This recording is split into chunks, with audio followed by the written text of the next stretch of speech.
speaks our language. Yeah. That's what we need to be able to connect to. But there's no candidate out there like that. I want a cool Bill Clinton. Yeah, we need a cool Bill Clinton. We need a cool Bill Clinton.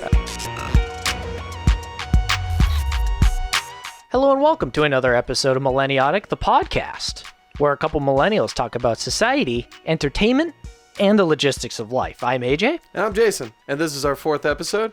If you happen to have missed any of our previous episodes, be sure to subscribe to us on YouTube, where you can find all of our previous episodes. You can also follow us on our social medias, Instagram, Facebook, and Twitter. You know what I want to talk about today? What do you want to talk about today? I want to talk about activities in a boomer versus millennial kind of fashion. Okay. Let's do a little comparison and just kind of see what we may grow into and maybe debate a little bit how we could be different. So kind of like present hobbies of millennials and what's going to change boomers, right? in the future. And how we think it's going to change. Okay. And I think we have some pretty interesting information to complement our debate, I guess you could say. I don't know if we're going to be making different points, like debating, but I mean, we got two separate conversation. Like, I think is notes. the word. Yeah, the conversation. Okay. So we got a list of 4 or 5 activities that boomers and millennials like to do. Yeah.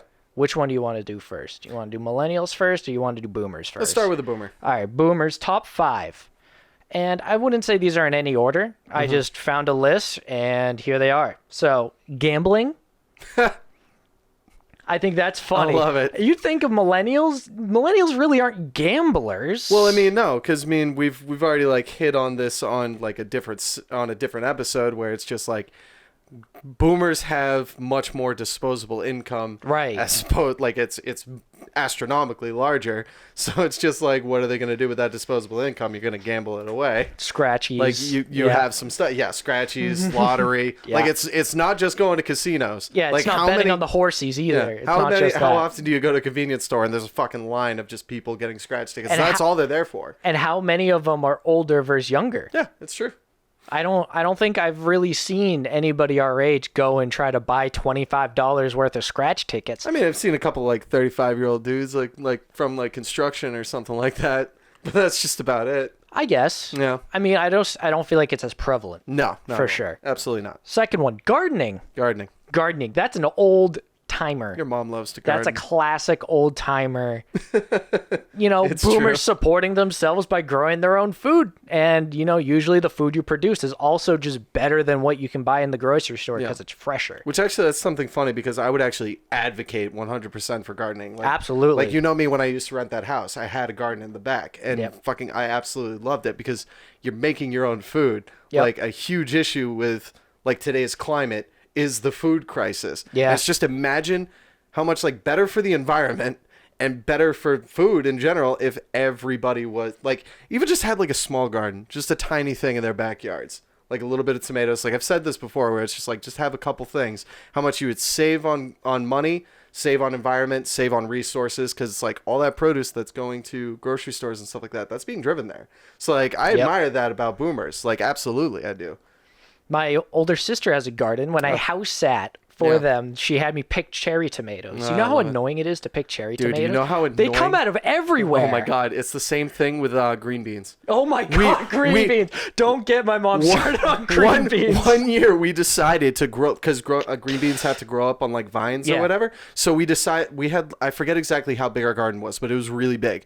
But we decided, we're like, let's not like get like a thing like our own like racks or something like that. We'll just put it around the fence. So we literally grew all the green beans all the way around the fence. Do you know how many green beans we had over the course of the year? You probably filled the entire house had to with pick green them beans every day because of how often they grow. It's insane. But that's the thing about this versus what gambling, I guess you could say, is gambling could be a short term kind of guilty pleasure. Yeah, that's right? true. Yeah. Where gardening could be just more of you just find yourself. Yeah, it's a little meditation. Bit. Yeah, it's a relaxing activity. It's very leisurely. Yeah. But you can also reap the benefits of it. I know, like, my mom even has a garden thing. You can grow vegetables underneath a light. Yeah. And she grows lettuce during the winter, so we always have garden fresh lettuce. You know, that kind of thing. That's true. Third one, going to the beach, and I included bird watching as well. Okay. Those were two separate that I found, but they're in essence the same thing. It's going bit. to a different place and doing nothing at that place. Getting outside and doing nothing. Yeah. Right. Absolutely. Just, taking in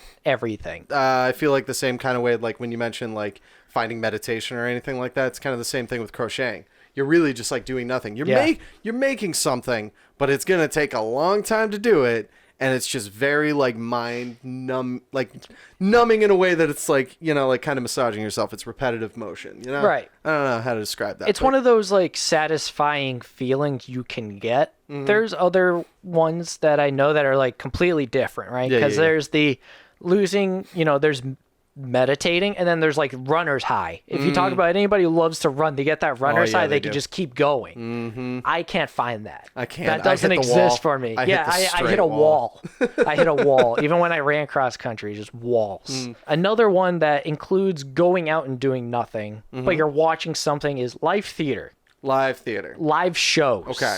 I know a lot of boomers like to go out and experience things live. Yeah. Where I don't know if we're willing to dish out God. $85 to go see a stand-up comic for an hour and a half. I don't know. Yeah, exactly. I don't know how expensive Hamilton is, but I know it's ridiculous. Yikes. Exactly. I'm sure it's great. It would be a good experience. I've seen Broadway shows before, and it's great. Yeah. Great entertainment. But it's not an hour and a half. It's an hour and a half, 2 hours, stuff like that. It's the value of it that I don't necessarily think millennials embrace as much as boomers do. No.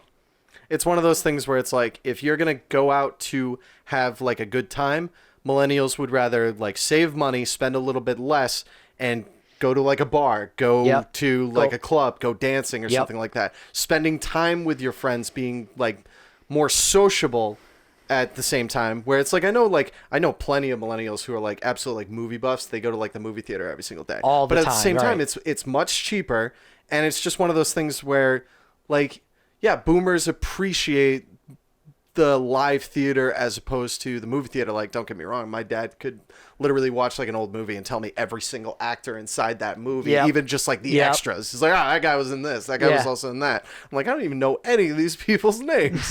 But it's just like, who are you people? Who are you people? But no, like I understand like the aspect for boomers is just like they're getting out of the house, but at the same time it's like not as fully engaging socially, I guess, as going out with your friends to a bar, to like say like a board game bar or dancing or anything like those things. And I see a comic that I would see on Netflix, right? A stand up, and you're like, oh, let me go see a show when he's in town. The exact same thing. $150 for balcony nosebleeds, right? And you're like, no, I'm just gonna wait for it to come out on Netflix. Yeah, it's true. Like, why wouldn't we? Yeah, especially because it's pretty much always guaranteed to go out on Netflix, and the shows are pretty much like always the same. Like any show from city to city for that comic, it's the same routine. They've written for the most their part, material for that specific show. It's ad-libbed a little bit when it comes to like hecklers or people in the audience. Or specific cities, if they have a connection to the city or something, they might have a different bit. It's like, oh shit, I'm in Texas. I fucking hate Texas. Stuff like that. That whole thing. No. And the last one is PC games, Sudoku, those kind of like crossword puzzles. You mean like Snood?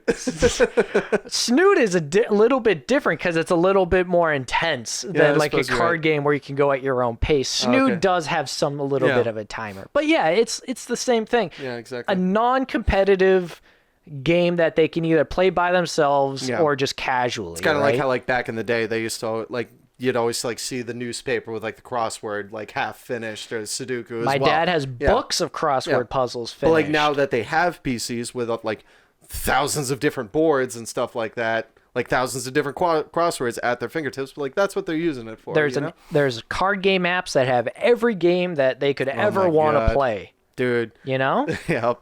So I thought that was interesting because I know when it comes to PC games for us, what we we think of somewhat competitive or a very interactive experience, where then they're just kind of, in the most general term, wasting time. Yeah, exactly. Yeah, that's so true. They have like, it's so much leisure. Like that's really all it is.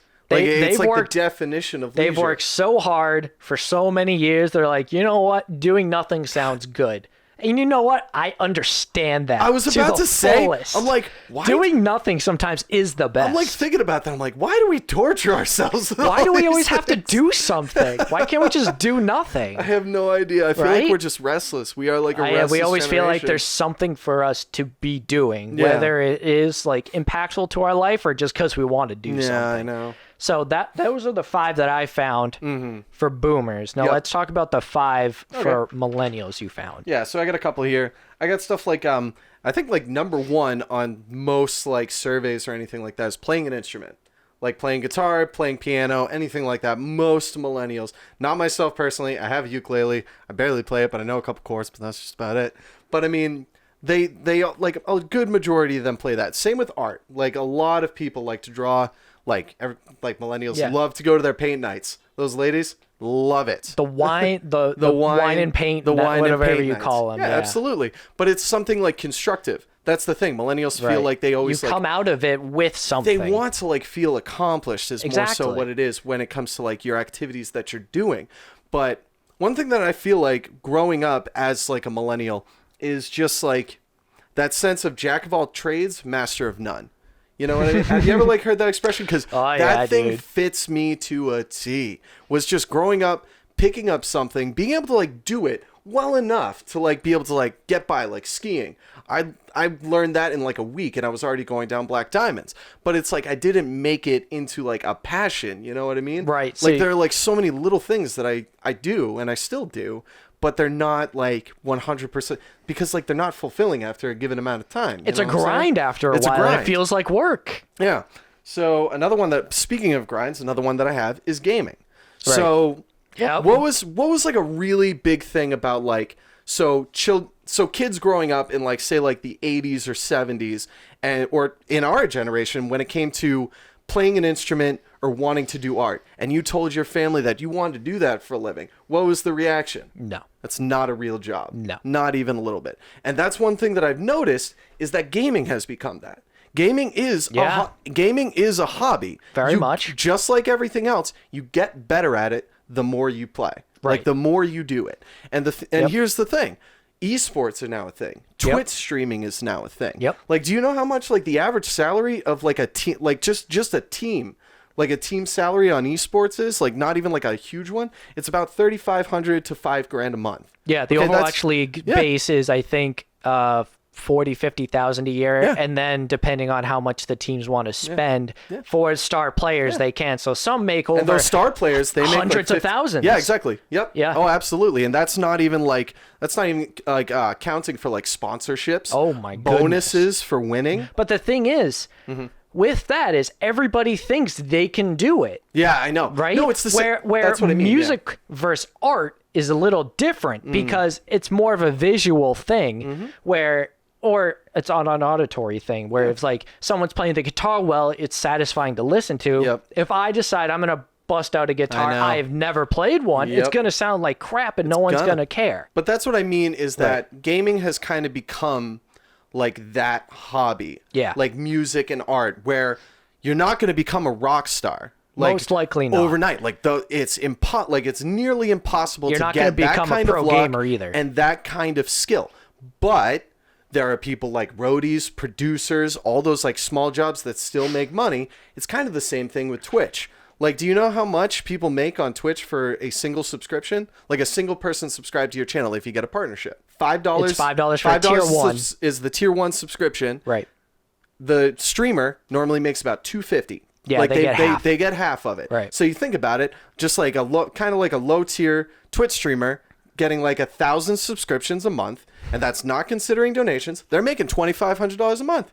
That's a decent salary. Well, like it's not okay. decent. It's okay, but like that's what I mean. Like those people who are like roadies, they don't make great money, but like they're doing their passion. That's the thing that I'm trying to like drive home is like with those kinds of hobbies, that is their passion. That's what they want to do for a living. Like it's not meant to be like taken seriously, but as long as you actually like drive happiness from it and you're like enjoying yourself doing it, why the heck not? I think that's a problem with not necessarily a problem, but it's a conundrum that we're facing, and it's finding interesting, high-paying jobs in fields that we care about. Oh, I know. Yep. Man, is that difficult. I know. Like, anytime I try to find a job, there's hundreds of other people as or more qualified than I am applying to the same job. Yep. And if you don't know Yeah. somebody that's going to help you, if you don't have a guy, then you're just you're just another name. I know.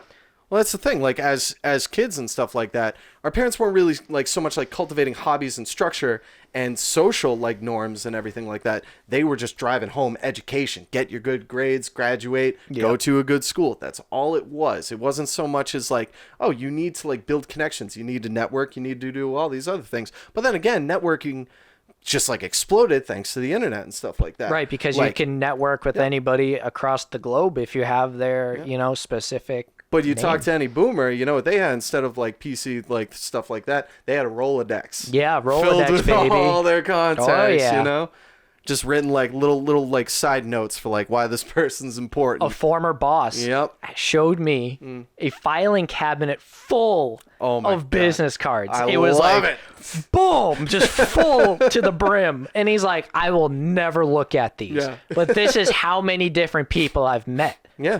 Nowadays, you could just show that on a number on LinkedIn and be like, this is how many people I network with, and this is how many people I've done business with, or whatever. Meanwhile, you meet somebody nowadays, you forget their name in like 5 seconds. Dude, I am terrible with names. Oh man, The worst. I actually try my hardest to always I like do remember too. people's names, but it's just like, my God, it's just so hard. It doesn't work for me. I don't know. I try to at least hear three other people like say that person's name Yep. before I can confidently call them their name. But I feel like that might actually be like kind of like a down mark on like our generation, is our inability to like remember people's names. As simple as that sounds, I feel like that is kind of a shitty attribute. It of could us. just be like the whole, we're not good at remembering the right things. Yeah, exactly. How many songs do you know the lyrics to Oh my God. compared to what you needed to study for on that test? Yeah, right? exactly. Yep, it's true.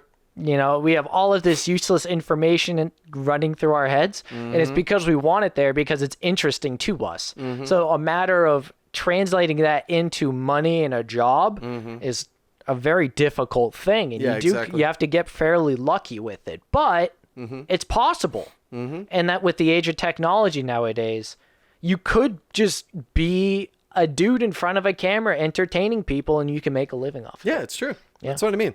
Like, I feel like nowadays, like, they need to start educating people on different types of jobs that they could possibly get. There's one different things. field Yes. that I think should blow the F up. Yeah. Because of all of the crap that's happened. Yeah. Cybersecurity. Oh my God. You know, I know how many people Yeah. could get high-paying jobs if they went to school It's for insane. cybersecurity? Yep. That's a huge thing. Everybody's looking to get protected. Yeah.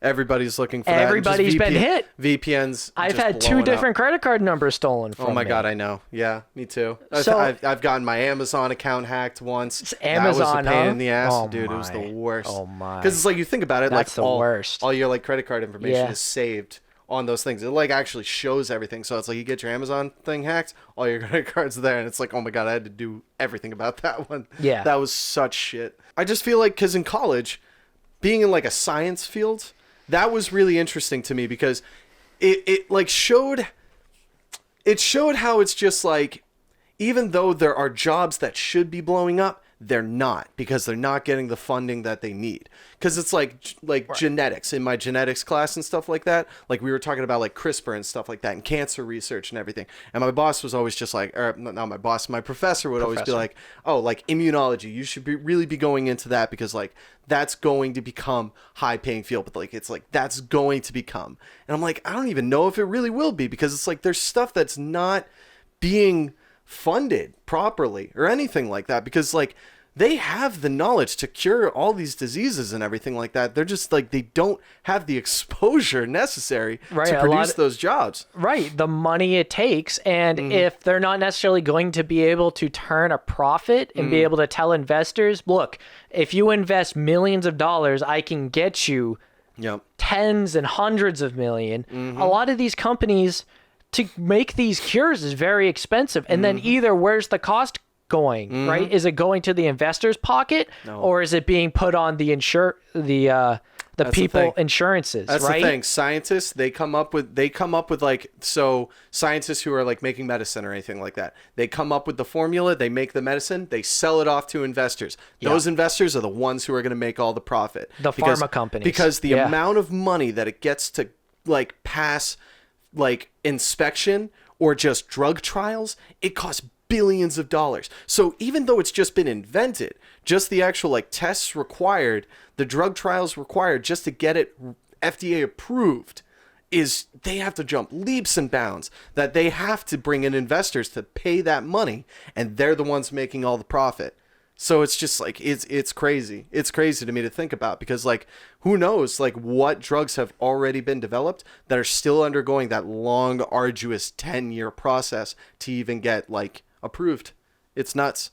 And how expensive those cures are going to be. I have some information on wage gap stuff. I don't want to get into it right now. Yep. I want to finish the list and then we'll talk about it a little bit. It, bud. Because that's an interesting point, because there's so little people with so much of the money. Oh, I know. We're kind of at their mercy. Yeah, we are. Because those bigwigs, a lot of them, I wouldn't say a lot of them, but there's certain ones for sure that don't give a damn about anybody else. I know, yeah. They give a damn about what their net worth is next to their name. Yep, and right? how much money they can make off of something. Right, and they don't want to necessarily do what's best for humanity because they won't make money off of it, or it'll cost them money. Yeah, exactly. Right, that's a very interesting point. Yeah, it's real So what's sad. the next one we got? The next one I had was I've already mentioned this was outdoor activities. Outdoor activities. Skiing, hiking, running, stuff like that. Because it's just like we said, us millennials, we like to kind of feel accomplished in our hobbies. We like to,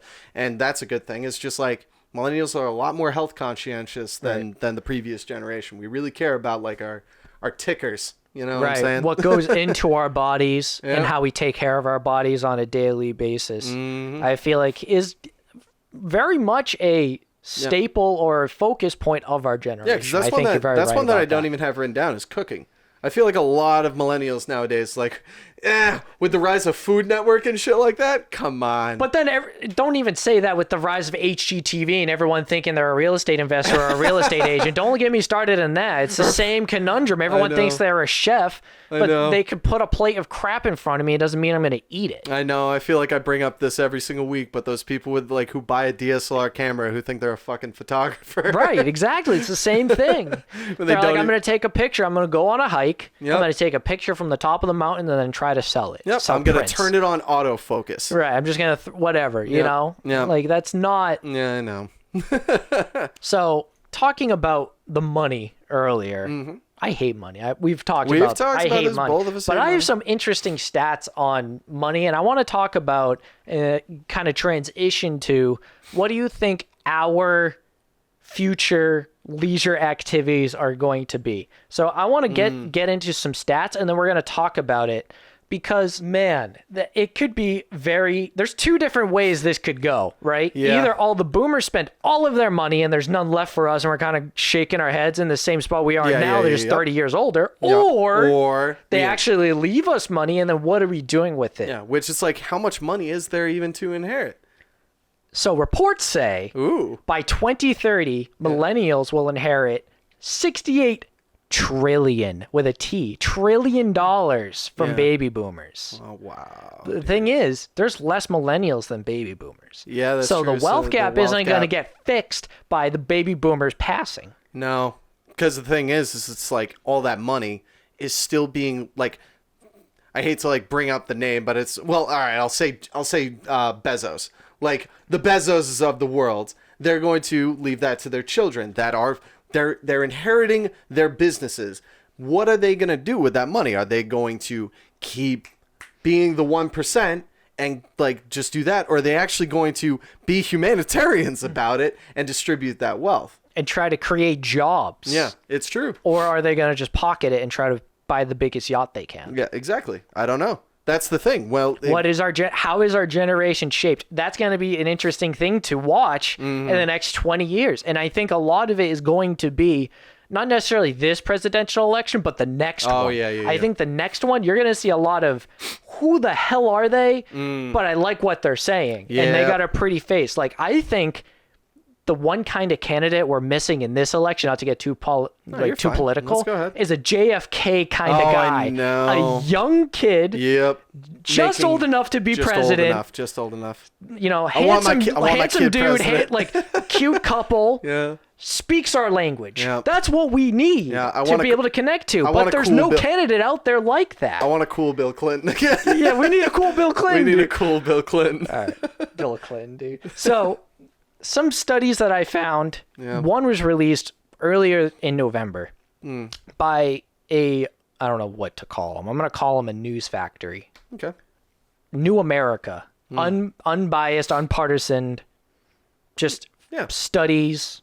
This is the information they came up with. Yeah, like they've taken up a bunch of So stuff. millennials earn 20% less than boomers did, despite better education than when they graduated.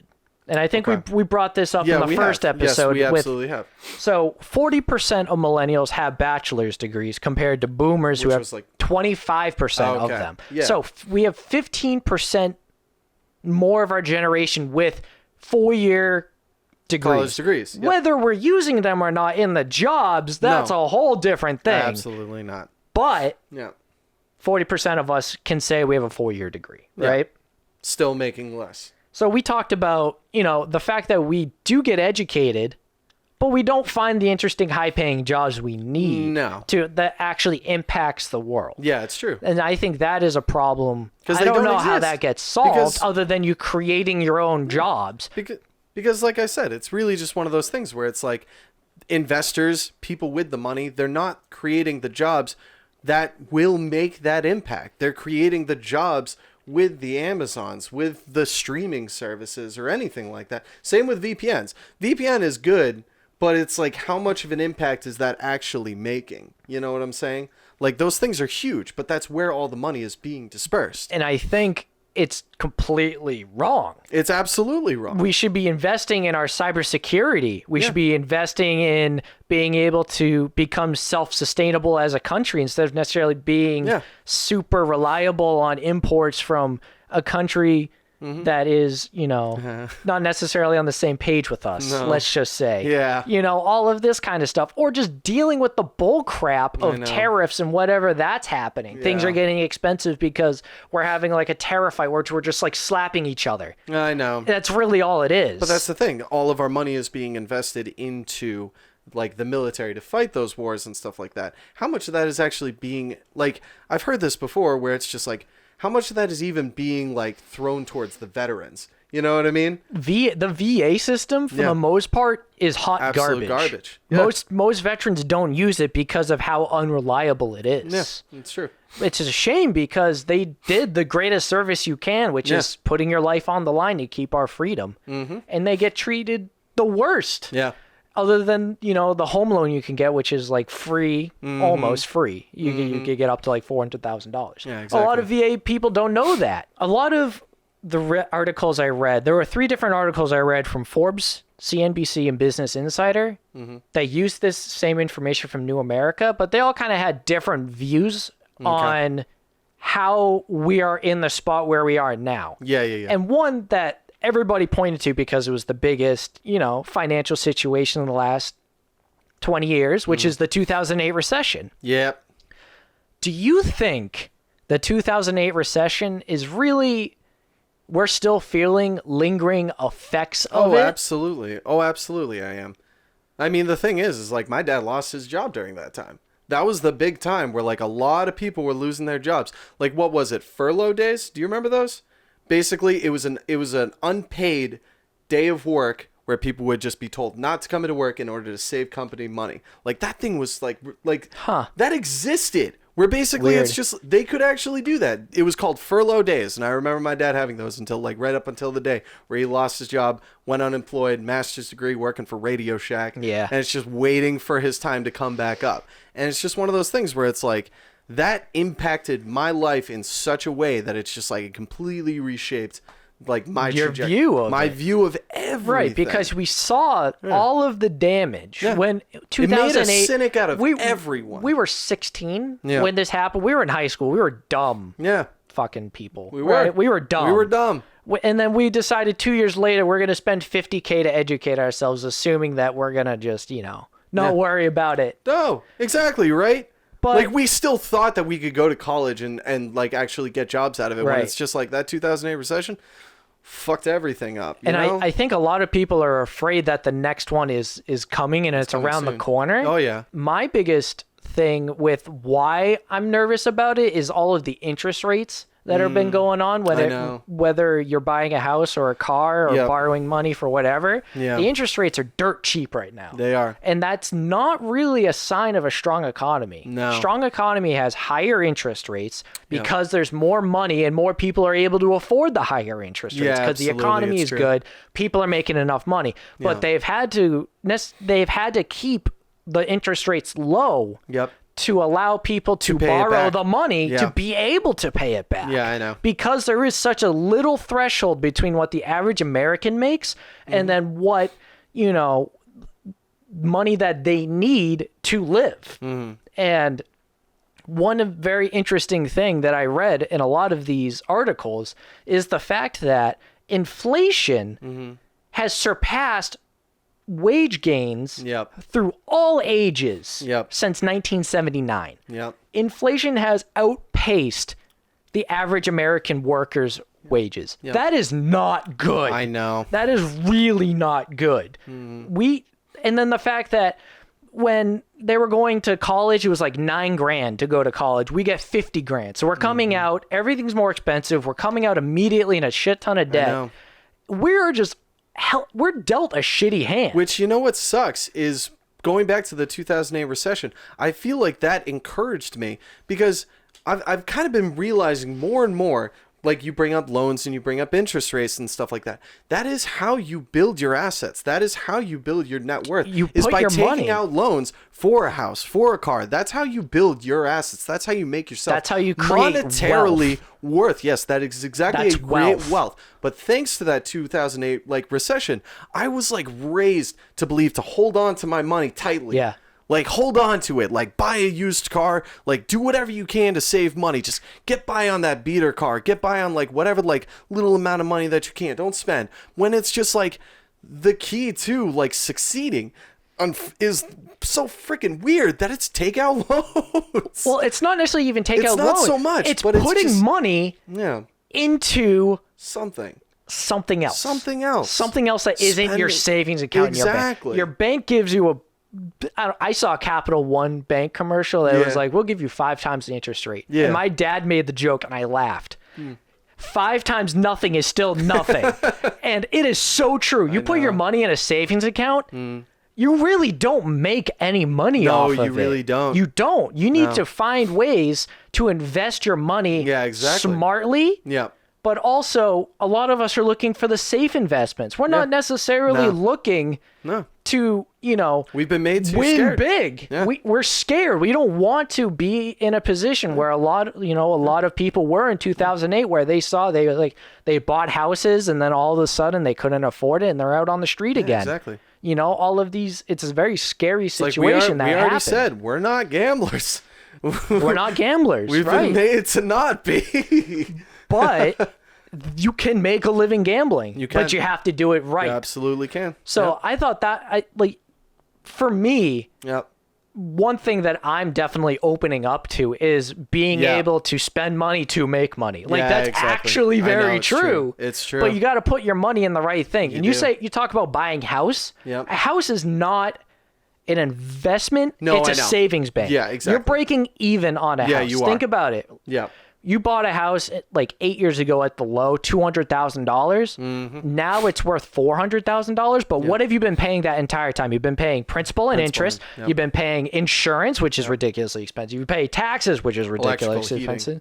Yeah, utilities. You end up pretty much breaking even after the equity you gain in your house from, inflation doing its thing and increasing prices and all this, you're breaking even because you spent so much money into the house. Yep. But it is how you create wealth because you have a thing with a certain number on it that is a pretty substantial number. Like a single family house is going to be one of the biggest investments anybody makes in their entire life. Yeah, exactly. It's true. You got to spend money to make money. You do.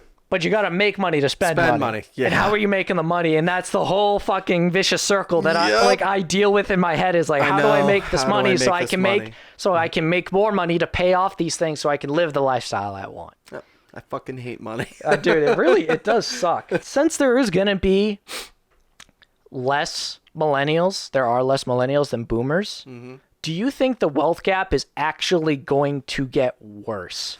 Or do you think millennials like us. Yeah. I'm not sure about you. If I got inherited $1 million, I would immediately start a business. I know, absolutely. I would immediately start a way to try to make myself self-sufficient by doing what I like to do. Yep. And with that money, I would be able to have a backing. But a lot of people don't necessarily get that backing. Yeah, you ask anyone our age, like, what would you do if you ever won the lottery? That's exactly what they would do. They everybody would say the first thing that they'd do, pay off my school loans. I'd buy a house. Pay off all the debt. But they wouldn't be like, I'd buy an extravagant house. It's always, I would buy a small house. I would still work. I would still do all these things because that's our mentality. Buy a big house. I'm not gonna lie. I'd buy a big house. I would buy a big house. All right, fine. Fair enough. But I mean, for me personally, I feel like I would just buy something decent, anything like that. But it's just will we even inherit that money? Will we even do anything with it? Will we get the money? How much is it going to be? Will the right people get that kind of money? Right. Because those people that is my biggest concern. Money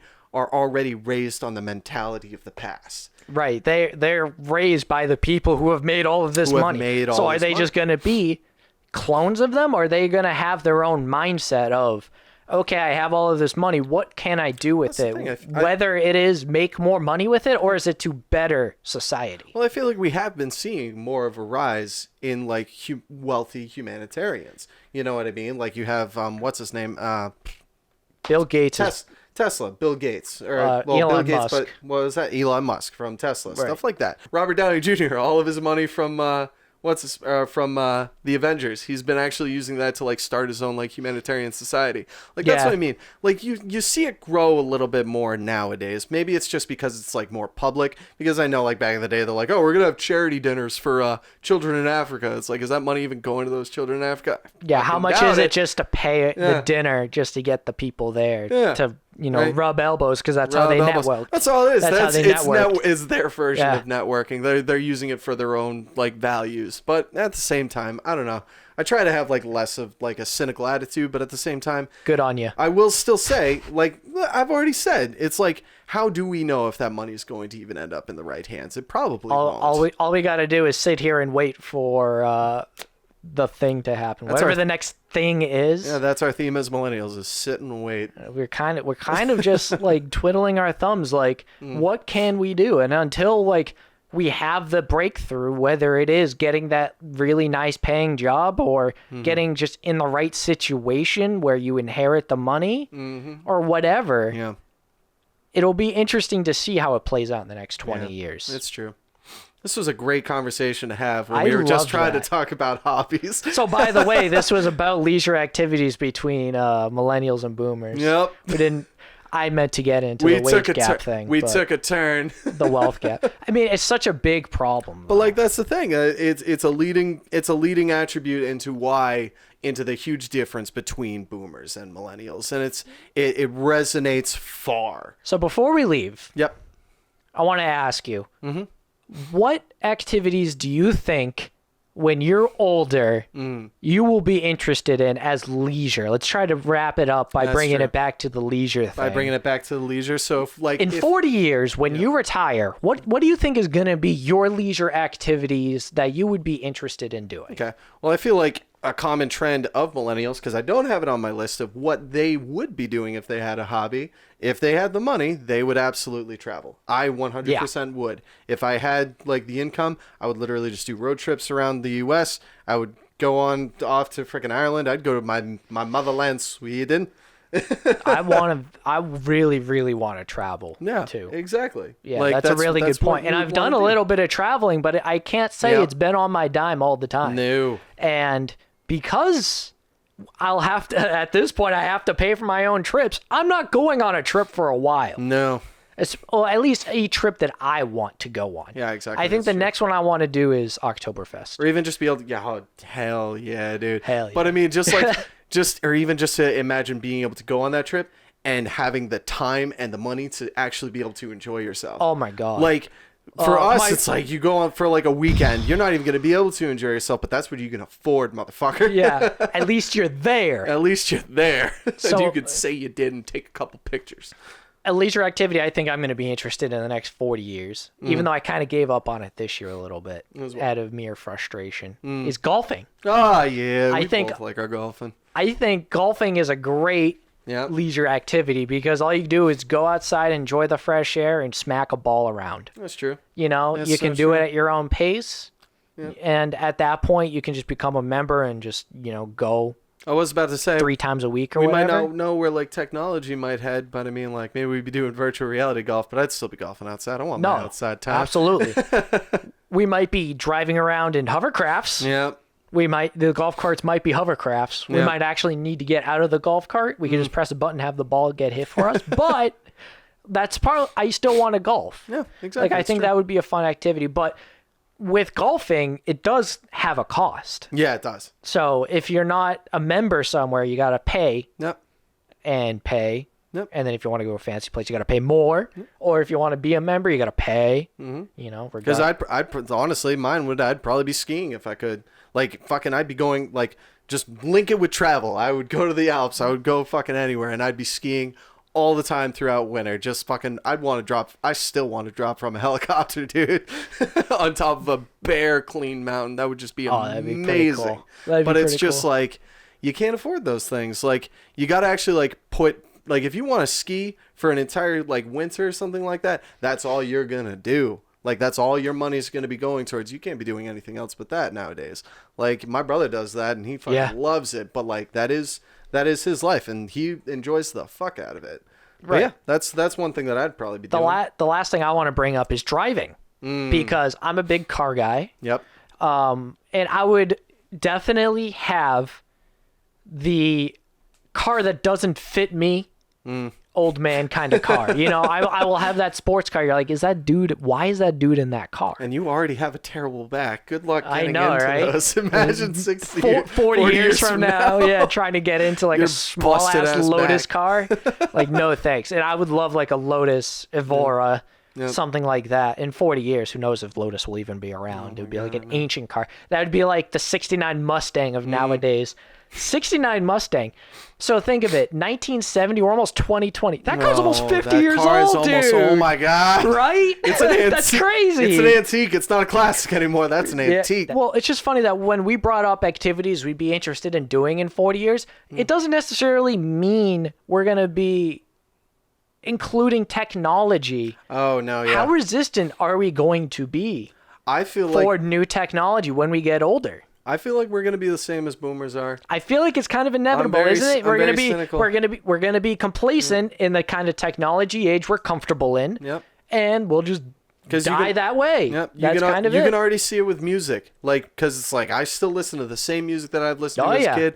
New music's coming out, like SoundCloud rappers and all that fucking good shit.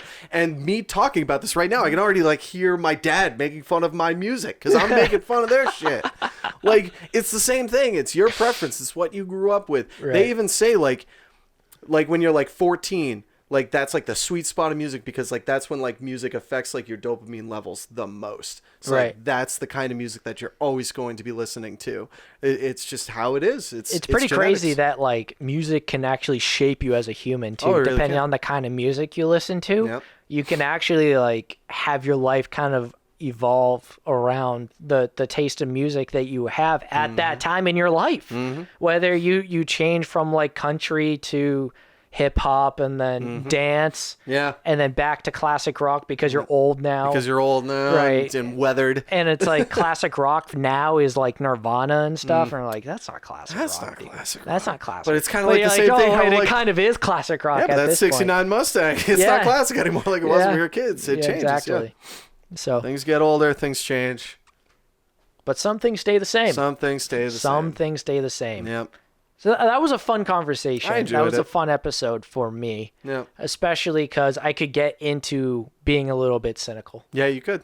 So that was enjoyable And for you me. turned me a little bit into a cynic as well. You're so welcome. Congratulations. Come to the dark side. No. Gonna try not to. So next week, we want to get back into more of a upbeat, light topic. We're Kind going of to like our Mount Rushmore, which I Right, we're going to enjoyed a lot. talk about Yeah. the top 5 games coming out next year or the next couple of years that Yep. really interest us, and not because it necessarily is a replica of what we have, or is it? Or There's a is lot- it? There's a lot coming out. Right. So it'll be interesting to see like what games could we find that are coming out next year that are actually kind of different, That are even and then how original. many sequels are coming out, man? Oh my God! There's a sequel to every game, even Not the even games you just don't know sequels, exist. but remakes. And then remakes. Right, dude.